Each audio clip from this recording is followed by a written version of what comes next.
Ematron 4 nustatymai atfarm tiksliajam tręšimui.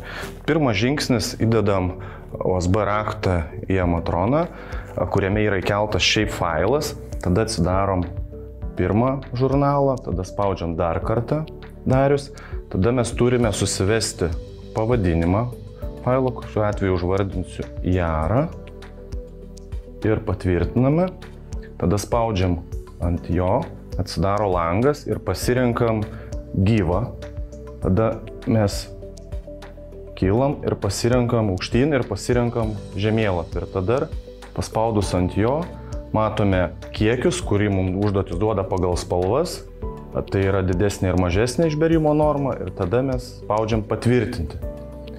Ir dar kartą patvirtinus jau mūsų įkelia būtent mūsų darbalaukę, kur galime dirbti jau tręšti.